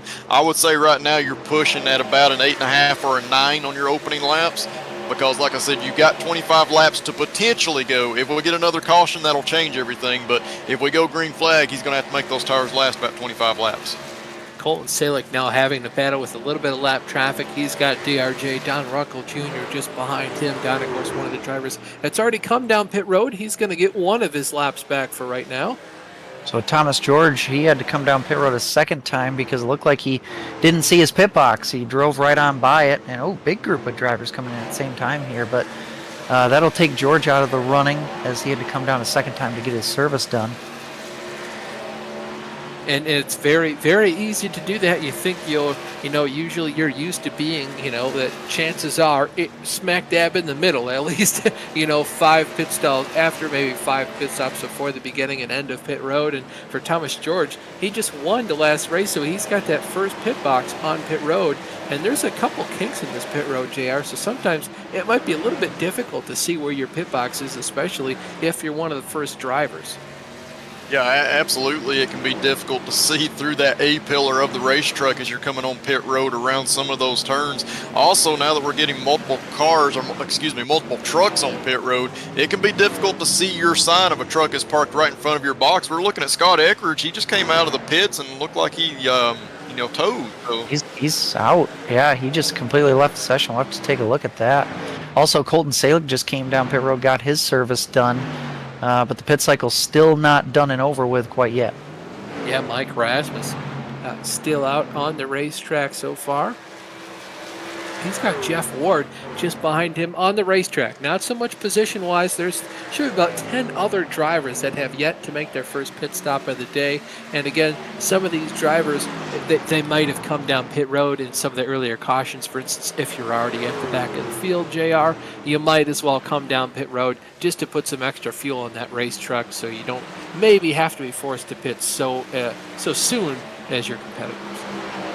Yeah, absolutely. And, I've been kind of keeping an eye on the lap times that Jeff Ward has decided to run. He's actually running lap times very, very close to what he ran during that first stint. So, obviously, guys, he felt very comfortable with the pace that he was running in that first stint and how the tire wear was being affected by that. So, he's doing the exact same thing here. He actually ran his fastest lap on about the 3rd lap out of the pits. So, he's making good time up. He's planning on going forward, and he's now back on the lead lap, guys. Yeah, and Jeff Ward's actually ahead of Colton Salick. Obviously, Salick's going to have a tire advantage, but he does have a decent bit of time that he has to make up. We'll have to watch the lap times between Ward and Salick. I think last time by it was around a 4/10 difference, but also, Ward does have about 3 seconds back, so I think Salick is going to be able to catch him, but it's going to be kind of close. Yeah, and it's always one thing to catch a guy, it's a completely different thing to pass him, so we'll have to keep our eyes on that battle as the race progresses. Colton Salick making his way around the race leader to get his lap back. Mike Rasmus, Jonathan Cadell, Tyler Dohar, Sawyer Nelson, all 4 of those drivers still have yet to make their fuel stop in order to make it the rest of the way on fuel to finish off the race. Yeah, and guys, you mentioned it does look like Colton Salick will catch Jeff Ward here. Obviously, it is hard to pass, but can be done. The one thing that Jeff Ward is going to look at wanting right now is probably in the next 5 laps have a caution, because at that point Colton Salick may be forced to pit just because of the small fall off he's already gotten, and the fact that he may get passed by guys on 4 fresh tires.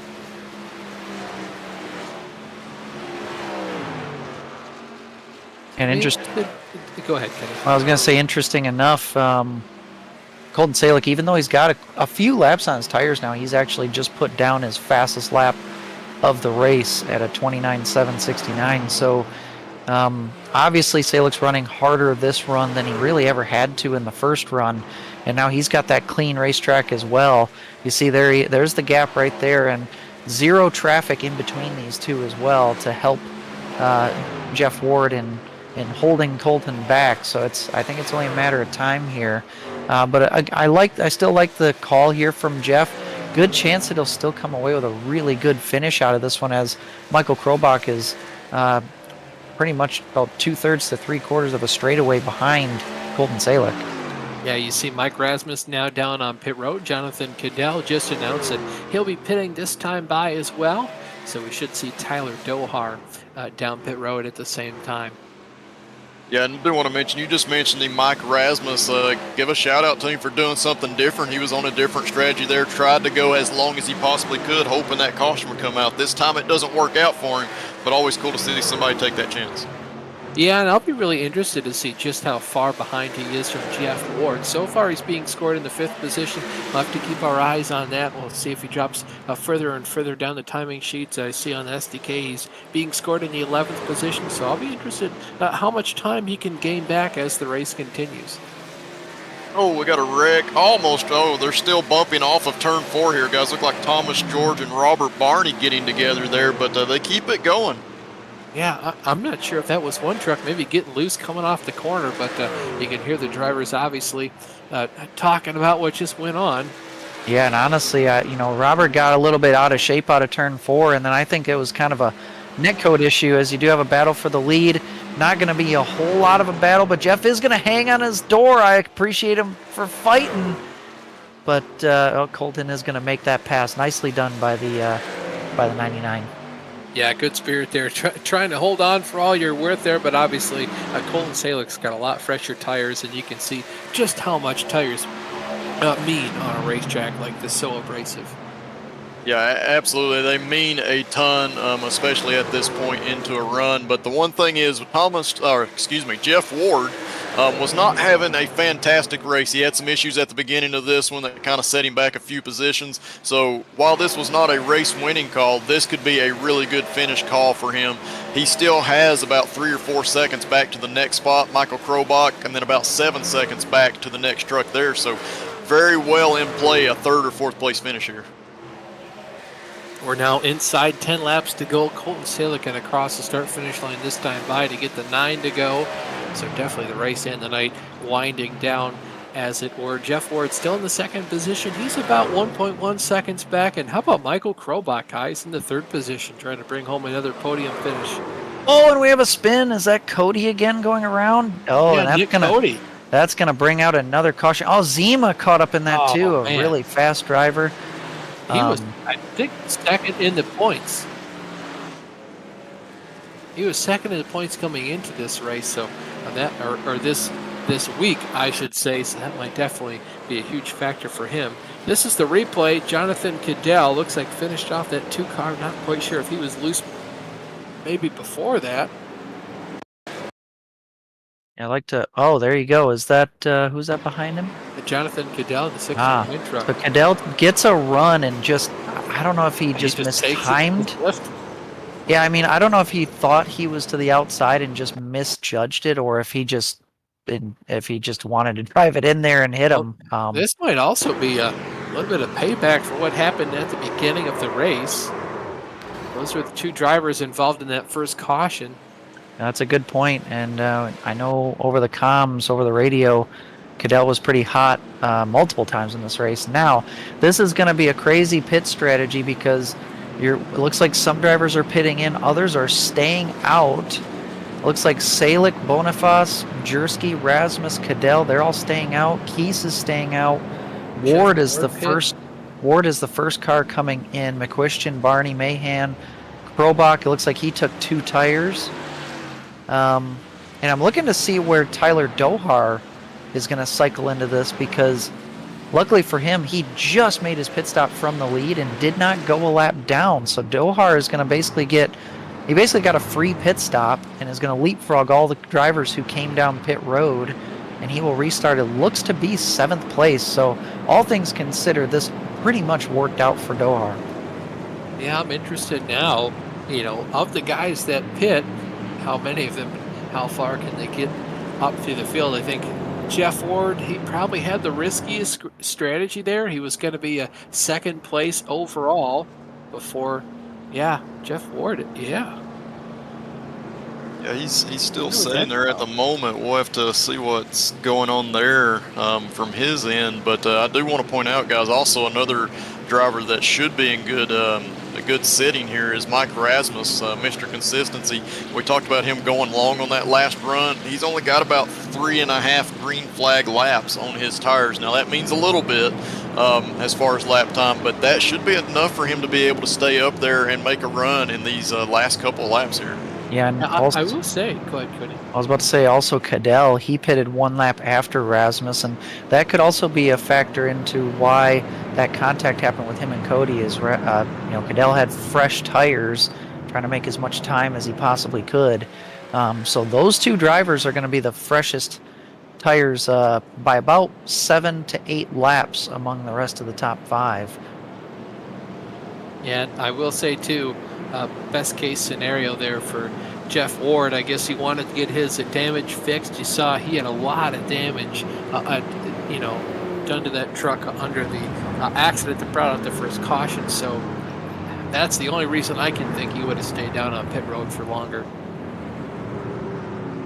Honestly, this might be a hot take, but I don't think those drivers on fresh tires are going to have time to catch Salick. We're going to have less than 5 laps. Looks like we're maybe going to have about 4 laps to go. This will definitely be the final restart of the night. We saw in race 1 how Thomas George was able to hold on with 2 tires because everybody else was just fighting amongst themselves. And Colton's been really good on the restarts, and I don't think the drivers immediately around him have quite the pace that he has. So that's going to kind of serve as a meat shield to prevent the rest of the guys on the newer tires to get up to him. But anything can happen. Yeah, I think best case scenario for Colton Salick, he's got that meat shield, like you called it, behind him, and he is able to just kind of skirt away and deal with everything else from that point on. I think these guys are going to run out of laps, even if it goes green. I think the guys with new tires are going to run out of laps. And if we have a caution, unless Salick is in the wreck, it's pretty much going to be his race. But like you said, anything can and will happen. We'll just have to see here. iRacing pace car just now getting ready to make the hard left turn down pit road. And indeed, there it goes. It's time to see who's the winner of the second race here tonight in the wrong time watch Darlington Dash. Colton Salick on the throttle early as the cars exit off turn 4. He's got about a 3-car length lead now as they head into turn number 1. You see Adam Jersky now down to the inside of Matthew Boniface. We'll see what Jersky can do, but I don't think he's got quite enough speed to go up and run down Colton Salick. No, probably not, but Jersky's definitely going to get that second position. They're fighting hard down the back straightaway, almost 3 wide as we come off of turn 2. Mike Rasmus and Cadell going at it going into turn 3. Yeah, Mike Rasmus there down to the inside of Jonathan Cadell. He's got Tyler Dohar just behind him. Looks like for right now, Colton Salick with about a 3.5 half a second lead now over Adam Jersky. And real quick, we need to give a shout out to Adam Jersky. Started 21st in this second race, has kept it clean. Oh, and there it is. That's going to end the race. Yeah, I think Thomas George got into Woody Mayhem. I'll have to take a look at that, but that's another thing that I feared for these drivers that decide to start in the back of the pack. And you called it right there, Austin. Just the narrowest bit of contact. It looks like George was trying to go to the outside of Mahan. Mahan moved up just a hair, and a lazy little spin. And some of those have not caused cautions, but that one did. Yep, so as it stands right now, the race will end under caution. There are no green-white checkered finishes here, so Colton Salick should be your winner. We're going to go ahead and take a quick break here and let iRacing timing and scoring do its thing. When we come back, we'll talk to our big winner, as well as go through the entire finishing order, and then go ahead and wrap up the show. We'll be right back. This is the world's premier online racing simulation. iRacing puts you in the driver's seat from your home computer with the most realistic online motorsports experience you'll find anywhere. Race virtually in the world's biggest events with officially licensed series, cars, and tracks. From the high banks of Daytona to the blistering speeds of Indianapolis, the dirt of Eldora to the world's most legendary road courses. It's all here, and with more than 180,000 people just like you already driving, you'll always have someone to race. Ready to get behind the wheel? Sign up at iRacing.com to get started.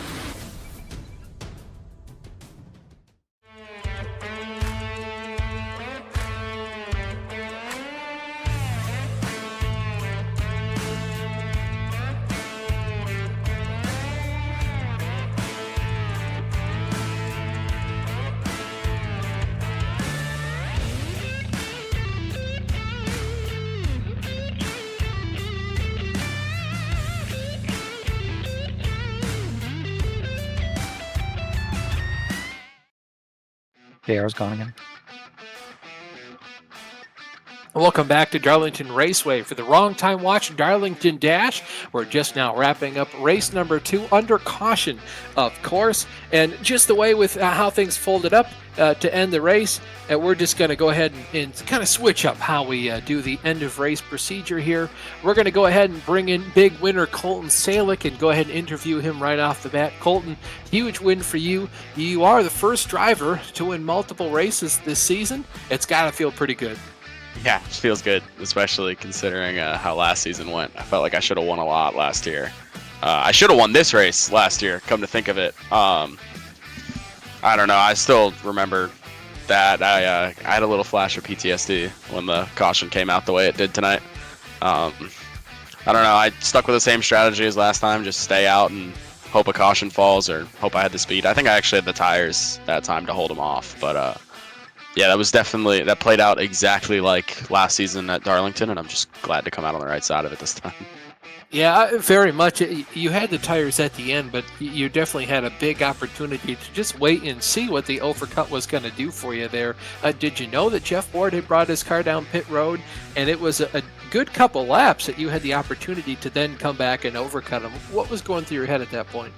Yeah, so I saw Jeff. I honestly didn't know Jeff had started so far up in the field. I thought he finished better. He started in 10th, so he was kind of on my mind pretty early on in the race. And I kind of felt like I had whoever was in second there on the run was just kind of struggling to get his stuff figured out. So I was pulling a gap that was probably a little bigger than I should have had based on the speed.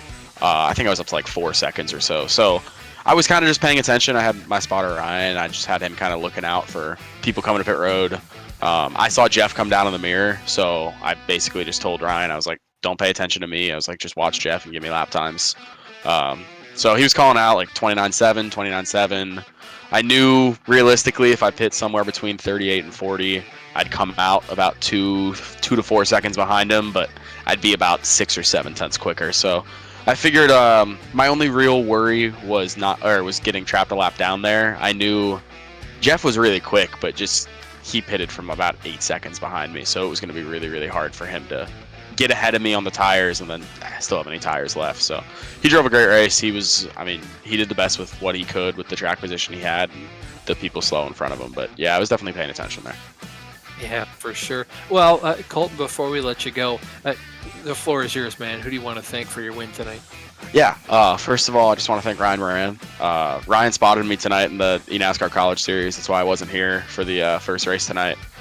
That race didn't go as planned, but it's always good competing for the school. So ERU Esports, ERU Motorsports, everyone at Embry-Riddle that funds sim racing and puts together a fun little team that we can hang out with. Again, Ryan, PGRL for putting the show on, you guys for putting on the broadcast, everyone that helps put the show on and allows us to come out and have fun every week.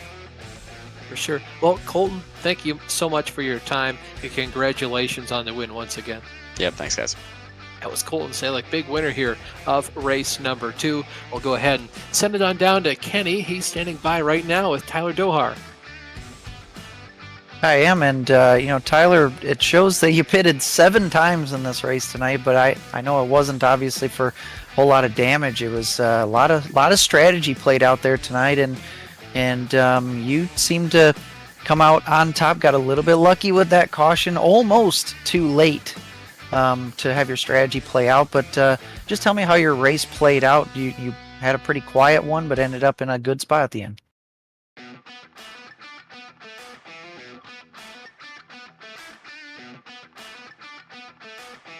At Tyler Dohar, you got a copy? It's Kenny Kibbe up in the booth.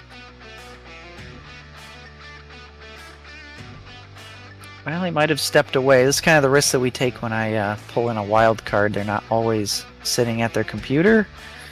Yeah, Dohar with a 6th place finish. So I think we'll have to just let Dohar go. We'll have to talk to him at another time. Oh, he actually went into the waiting room, but. We do have Jonathan Cadell in the waiting room. You guys want to bring him in? Yeah, sure. Why not? All right. Jonathan Cadell, Kenny Kibbe up in the booth. You got a copy? Yes, sir. Well, Jonathan, it was overall, I'd say, a decent night for you, but it was up and down. just to talk about how this race went. Obviously, two totally different races again this week from the first one to the second one. Man, the first one I ran great. It was great. Everything was going according to plan. And then I got Zima off of turn 2 there on that last little stint there. And Zima hasn't been cool since the 90s, and that guy wasn't cool for the move that he pulled. So I got wrecked there. The caution didn't come out. I finished 20th, ruined my top 10 streak.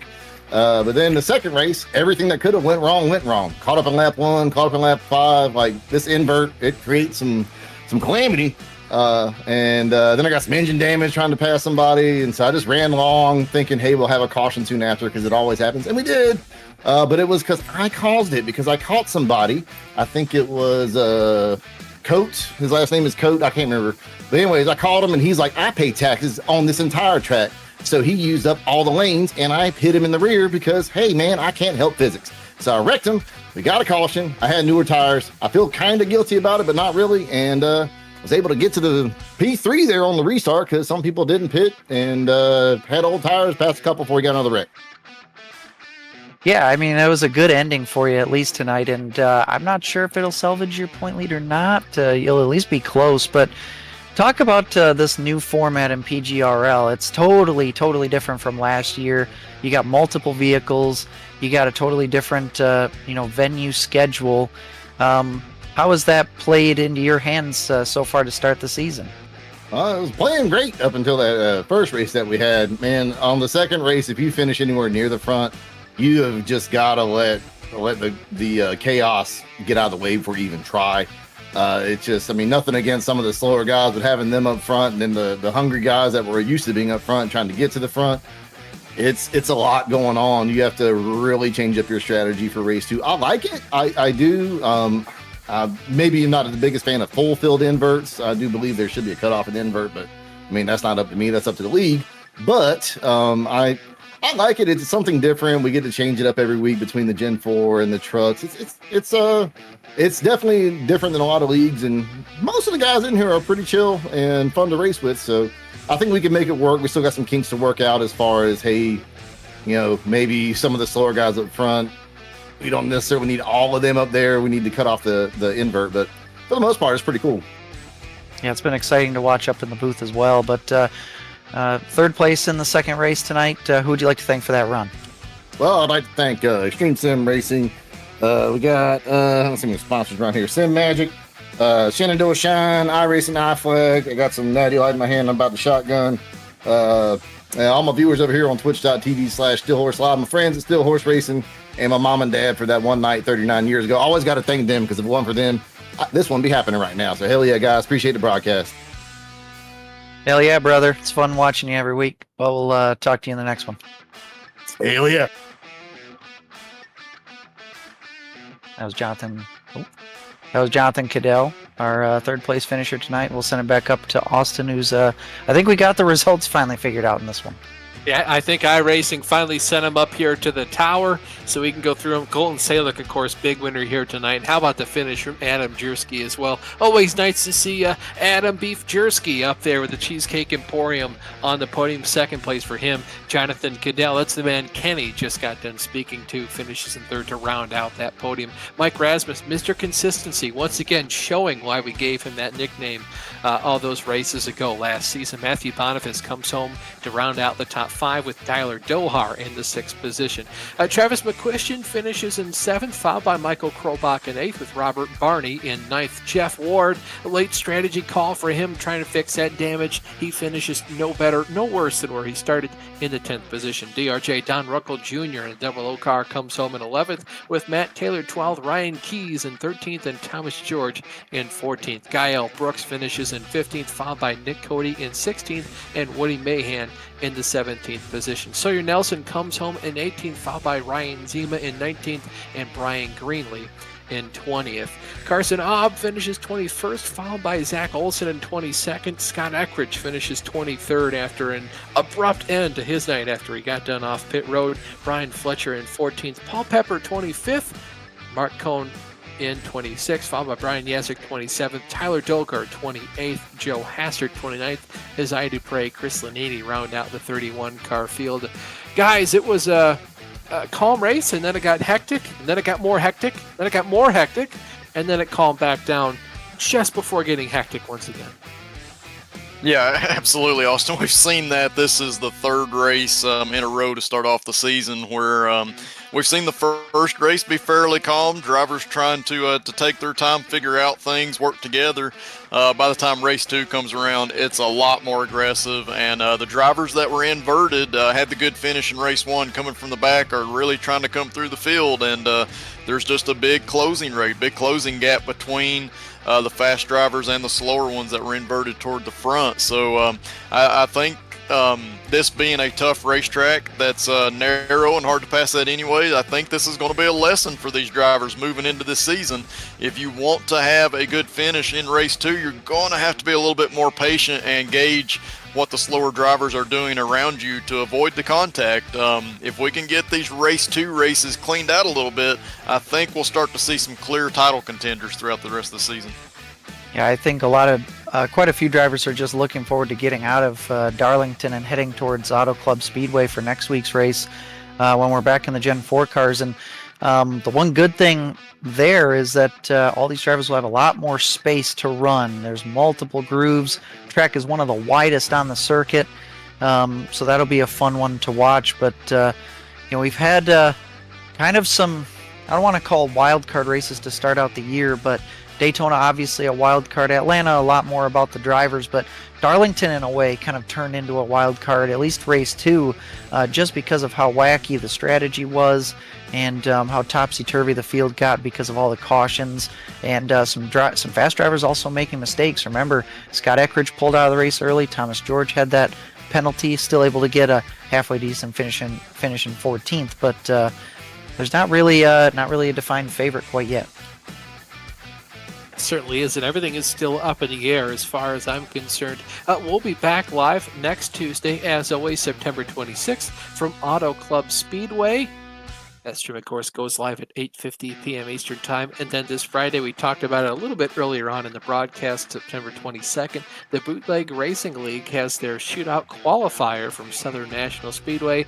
That stream goes live at 8:10 p.m. Eastern Time. Seriously, check out the shootout qualifier. That's going to be an awesome race. And then stay tuned for the Saturday night race. It's practically our quote-unquote all-star race in the Bootleg Racing League. It's always an awesome race to see. It's awesome to be in from a driver's standpoint, and if you can't make it or you're just a fan, it's a great race for the fans as well.